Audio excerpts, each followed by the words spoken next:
Lucifer എന്ന കഥ 3 പാർട്ടായിട്ടാണ് ഈ കഥകൾ പറയാനായിട്ട് പോകുന്നത് എന്നുള്ളൊരു കാര്യം ഈ സിനിമയുടെ ടീം തന്നെ അനൗൺസ് ചെയ്തേക്കുന്ന സമയത്ത് നമ്മൾ 1-ാം ഭാഗമായിട്ടുള്ള ലൂസിഫർ കണ്ടു, 2-ാം ഭാഗമായിട്ടുള്ള എമ്പുരാൻ കണ്ടു. ഇനി നമ്മൾ കാണാൻ പോകുന്ന സിനിമ എന്ന് പറയുന്നത് അസ്രായേൽ എന്നാണ്.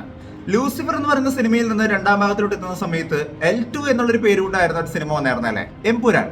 പക്ഷേ L3 അസ്രായേൽ എന്ന് പറയുന്ന ഒരു പേര് വന്നേക്കുന്ന സമയത്ത് അസ്രായേൽ ദ ബിഗിനിങ് എന്നുള്ളൊരു കാര്യമാണ് കൊടുത്തേക്കുന്നത്. സത്യത്തില് 3-ാം ഭാഗത്തിലെ സിനിമ അവസാനിക്കുന്നുണ്ടെങ്കിൽ L3 അസ്രായേൽ ദ കൺക്ലൂഷൻ എന്നുള്ളൊരു കാര്യത്തിൽ കൊടുക്കട്ടെ. ബാഹുബലിയുടെ 2-ാം ഭാഗത്തിൽ നമ്മൾ നോക്കുകയാണെന്നുണ്ടെങ്കിൽ ബാഹുബലി ദ ബിഗിനിങ് എന്ന് 1-ാം ഭാഗത്തിന് പേരിട്ടു, 2-ാം ഭാഗത്തിന് ബാഹുബലി ദ കൺക്ലൂഷൻ എന്നുള്ളൊരു പേരിട്ട് സിനിമ അവസാനിപ്പിച്ചു. 2 പാർട്ടായിട്ട് കഥയൊക്കെ പറഞ്ഞ് അവസാനിപ്പിച്ചു.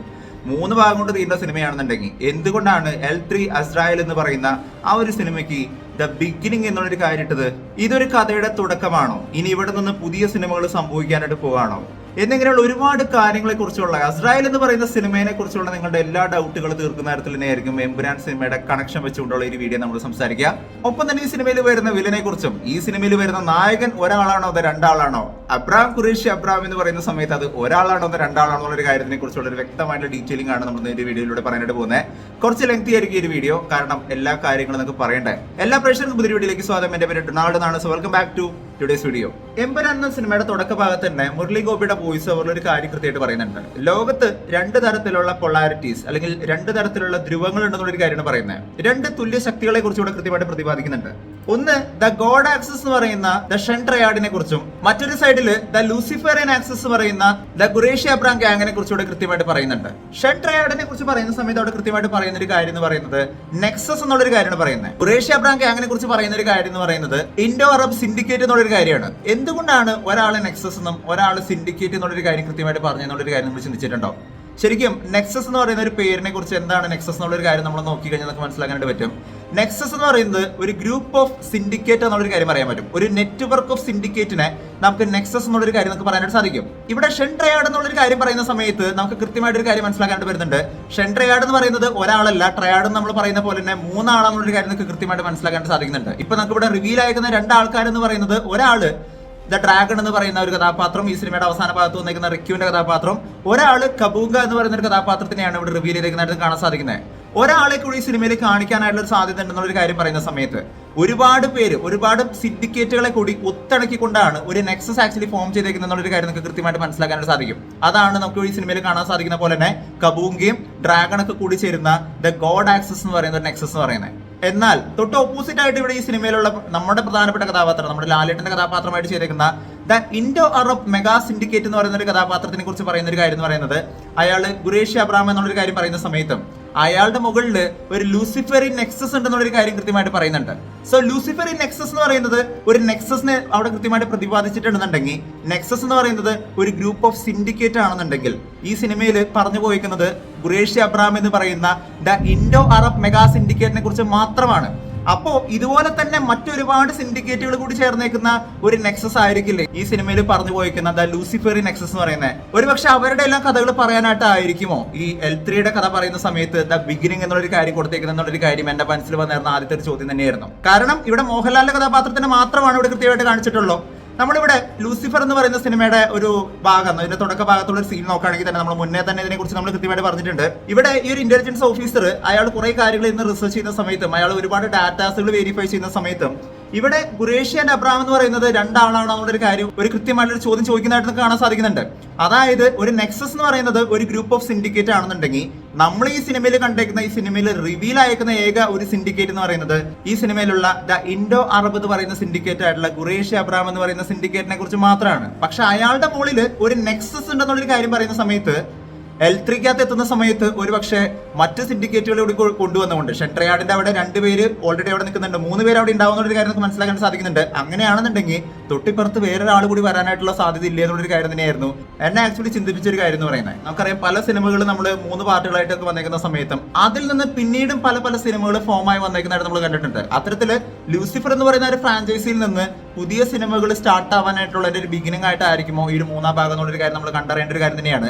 ഷൻ ട്രയാഡ് എന്ന് പറയുന്ന ഒരു ട്രയാഡിനെ കുറിച്ച് പറയുകയാണെന്നുണ്ടെങ്കിൽ നമുക്ക് മനസ്സിലാക്കാൻ സാധിക്കുന്ന ഒരു കാര്യം എന്ന് പറയുന്നത് ട്രയാഡ്സ് എന്ന് പറയുന്നത് ലോകത്തിൽ ഓൾറെഡി എക്സിസ്റ്റിംഗ് ആയിട്ട് നിൽക്കുന്ന ഒരു ടീമാണ്. അതായത് ഒരു വലിയൊരു ഗാങ്സ്റ്റർ, ഒരു സിൻഡിക്കേറ്റ് ആണ് ലോകത്തിൽ അവർ യഥാർത്ഥത്തിൽ ഉണ്ടെന്നുള്ളൊരു കാര്യം നമുക്ക് മനസ്സിലാക്കാൻ സാധിക്കും. സിൻഡിക്കേറ്റ് എന്ന് പറയുന്ന സമയത്ത് അതിനകത്ത് ഒരുപാട് തരം ആൾക്കാരുണ്ട്. അതായത് പല ലെവലിൽ നിൽക്കുന്ന ഏറ്റവും മുകളിലത്തെ പൊസിഷൻ മുതൽ ഒന്നാമത്തെ, രണ്ടാമത്തെ, മൂന്നാമത്തെ, നാലാമത്തെ എന്ന് പറയുന്ന തരത്തിൽ പല ഗ്രേഡ് ഓഫ് ആൾക്കാർ ഈ ഒരു സിൻഡിക്കേറ്റിനകത്ത് ഉണ്ടെന്നുള്ളൊരു കാര്യം, ട്രയാഡിനകത്ത് ഉണ്ടെന്നുള്ളൊരു കാര്യം നമുക്ക് കൃത്യമായിട്ട് മനസ്സിലാക്കാൻ സാധിക്കും. ഏഷ്യയുടെ പല സ്ഥലങ്ങളിലായിട്ട് ഷെൻ ട്രയാഡിന്റെ വളരെ ശക്തമായിട്ടുള്ള സാന്നിധ്യം ഉണ്ടെന്നുള്ളൊരു കാര്യം കാണിക്കുന്ന സമയത്ത് ഇവർ പ്രധാനമായിട്ട് ഇവരുടെ ട്രേഡിനകത്ത് ഉൾപ്പെടുത്തിയിരിക്കുന്ന ഒരു പ്രധാനപ്പെട്ട ഒരു സംഭവം എന്ന് പറയുന്നത് ഡ്രഗ് ബിസിനസ് ആണ്. അതായത് ഡ്രഗ് കാർട്ടൽ പോലെയുള്ള ബിസിനസ്സുകളാണ് ഇവർ സ്ഥിരമായിട്ട് ചെയ്തു പോകുന്ന ഒരു കാര്യം എന്ന് പറയുന്നത്. നമുക്ക് ഈ സിനിമയിലുള്ള കബൂങ്കയുടെ ഒരു കഥാപാത്രത്തിൽ നോക്കിക്കഴിഞ്ഞാൽ നമുക്ക് ഇവിടെ ഒരുപാട് ഡ്രഗ്സുകളുടെ ബിസിനസ് നടക്കുന്നതായിട്ട് അതിന്റെ ട്രാൻസ്പോർട്ടേഷൻ മറ്റും കാണിച്ചുകൊണ്ടാണ് ഈ സിനിമ സ്റ്റാർട്ട് ചെയ്യുന്നത്. സോ കബൂഗി ആണെങ്കിൽ ഈ സിനിമയിൽ വന്നിരിക്കുന്ന ഡ്രാഗൺ എന്ന് പറയുന്ന ഒരു കഥാപാത്രം ചെയ്തേക്കുന്ന ഒരു അവരുടെ മെയിൻ ബിസിനസ് പറയുന്നത് ബേസിക്കലി ഡ്രഗ് ബിസിനസ് ആണ്. അതിന് ഇന്റർഫിയർ ചെയ്തുകൊണ്ടാണ് അവർക്ക് എഗെയിൻസ്റ്റ് ആയിട്ട് narcotics is A dirty business എന്നുള്ളൊരു കാര്യം വെച്ചുകൊണ്ട് ടെററിസത്തിനും നാർക്കോട്ടിക്സിനൊക്കെ എതിരെ നിൽക്കുന്ന ഒരു കഥാപാത്രമായിട്ട് ഇവിടെ ഖുറേഷി അബ്രഹാം എന്ന് പറയുന്ന ഒരു സിൻഡിക്കേറ്റ് അവരെ എതിർത്ത് നിൽക്കുന്നതായിട്ടൊക്കെ സിനിമയിൽ കാണാൻ സാധിക്കുന്നത്. ലൂസിഫറും എമ്പുരാനും കണ്ടിരിക്കുന്ന സമയത്ത് നമുക്ക് എല്ലാവർക്കും അറിയാം ഖുറേഷി അബ്രഹാമിന്റെ കാൽക്കുലേഷൻസും അയാൾ ചെയ്യുന്ന എല്ലാ കാര്യങ്ങൾക്കും ഒരു കൃത്യമായിട്ടുള്ള ഒരു കാൽക്കുലേഷൻ ഉണ്ട് അല്ലെ.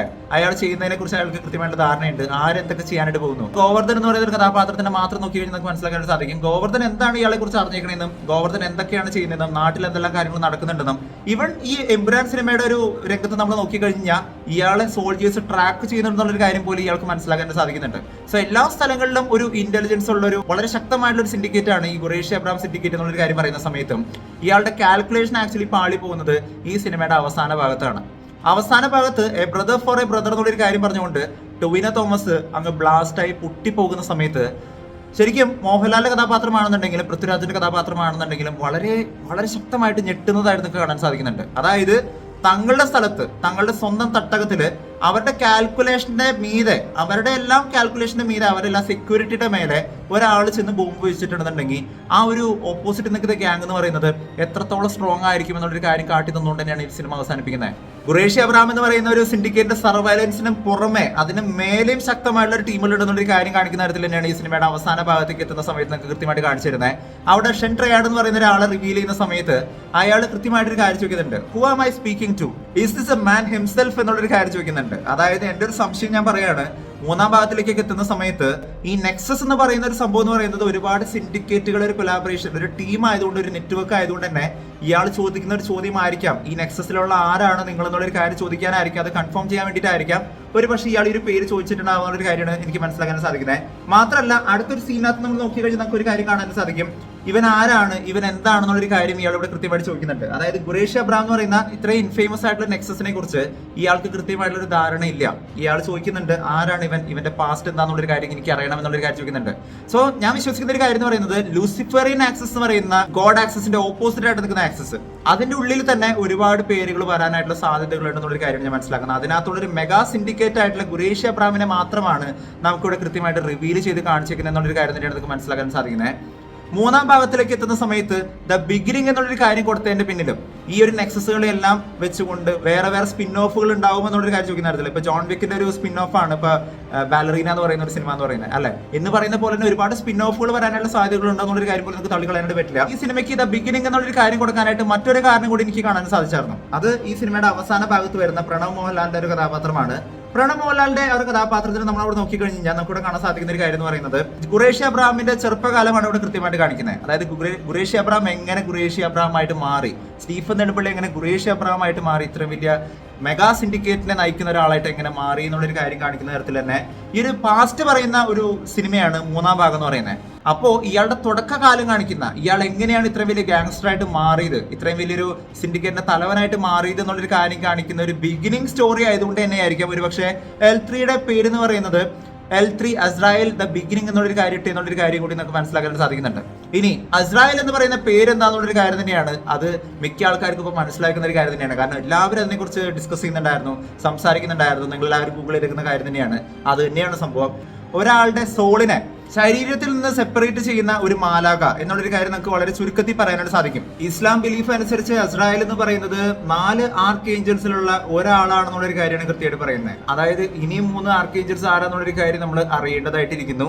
അസ്രായേൽ എന്ന് പറയുന്ന ഒരു പേര് ഈ സിനിമയ്ക്ക് ഇട്ടതിന്റെ ഒരു പ്രധാനപ്പെട്ട കാര്യം എന്ന് ഞാൻ വിശ്വസിക്കുന്നത് ഡെത്തുമായിട്ട് ബന്ധപ്പെട്ടുകൊണ്ട്, അതായത് മരണവുമായിട്ട് ബന്ധപ്പെട്ടുകൊണ്ട് മരണത്തിനെ സഹായിക്കുന്ന, അതായത് ആത്മാവിനെ ശരീരത്തിൽ നിന്ന് എടുത്തു മാറ്റാനായിട്ട് സഹായിക്കുന്ന ഒരു മാലാക എന്നുള്ളൊരു കാര്യം പറയുന്ന സമയത്ത് ഈ സിനിമയിൽ വരുന്ന വില്ലന്മാർക്കെല്ലാം ഒരു അന്തിമിടാനായിട്ട് ദ ഡ്രാഗൺ എന്ന് പറയുന്ന ഏറ്റവും ശക്തനായിട്ടുള്ള ഒരു സിൻഡിക്കേറ്റിനെ പോലും തകർത്തെറിയാൻ കെൽപ്പുള്ള ദൈവത്തിന്റെ ഒരു മാലാക എന്ന് പറയാനായിരിക്കാം ഒരു പക്ഷേ ഈ സിനിമയുടെ പേരെന്ന് പറയുന്നത് L3 ദ അസ്രായേൽ എന്നുള്ളൊരു പേരിട്ട് എന്നുള്ളൊരു കാര്യം തന്നെയാണ് നമുക്ക് മനസ്സിലാക്കാൻ സാധിക്കുന്ന ഒരു കാര്യം എന്ന് പറയുന്നത്. ഒരു കാര്യം പറയാതെ പറ്റില്ല, ഈ സിനിമയിൽ പറയുന്ന പോലെ the mega syndicate, the Indo Arab mega syndicate Qureshi അബ്രാമിനെ കുറിച്ച് മാത്രമാണ് ഇവിടെ പറഞ്ഞു പോയിട്ടുള്ളത്. പക്ഷെ ദ ലൂസിഫറിയൻ ആക്സസ് എന്ന് പറയുന്ന ഒരു നെക്സസിനെ കുറിച്ച് നമുക്കിവിടെ കൃത്യമായിട്ട് ഒരു ഐഡിയ കിട്ടിയിട്ടില്ല. അതിനകത്ത് ഇനിയും മറ്റുള്ള സിൻഡിക്കേറ്റുകൾ ഉണ്ടാവുമോ? ഷെൻട്രിയാഡിനെ പോലെ, കബൂങ്കയെ പോലെ, ഡ്രാഗണെ പോലെ മറ്റ് ഒരുപാട് പേര് കൂടി ചേരുന്ന ഒരു നെക്സസ് ആണോ ഗോഡ് ആക്സസിനെ പോലെയുള്ള ഈ ലൂസിഫറിയൻ ആക്സസ് എന്നുള്ളൊരു കാര്യം ഇനി മറ്റുള്ള കഥാപാത്രങ്ങൾ വരുമോ എന്നുള്ളൊരു കാര്യം കൂടി